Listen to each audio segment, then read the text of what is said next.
Assalamualaikum warahmatullahi wabarakatuh. My name is Gia Adhra Yazid and I'm from class 4C, and today I want to tell you about the podcast that I have already listened before. The podcast is about the birth of a new language. So in 1980s, deaf children in Nicaragua invented a brand new sign language. In 2020, Mike Clancy spoke to American linguist Judy Kegel, who documented this process. In the mid-1980s, American linguist Judy Shepard was standing in a playground full of deaf children in Managua, Nicaragua, when she witnessed an exciting and enthralling development.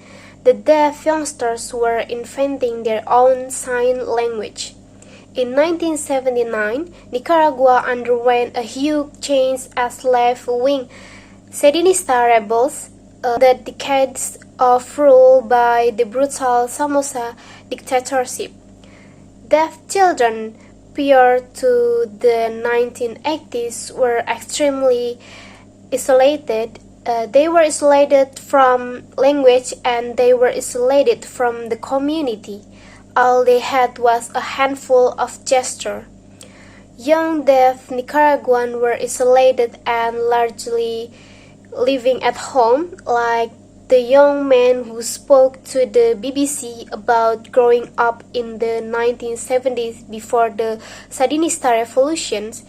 If he wanted something more like an ice cream, he had to show them the man with the trolley and point it. His father would understand.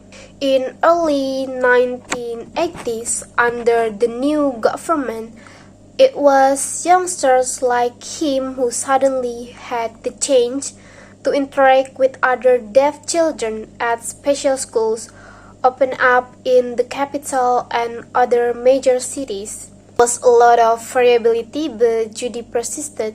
She went across town to another school for young deaf students, and there she came across a group who had taken their original gesture even further. Some of the kids were now developing a grammar structure, part of what would eventually become Nicaragua Sign Language. And that's all that I get from the podcast about birth of a new language. Assalamualaikum warahmatullahi wabarakatuh.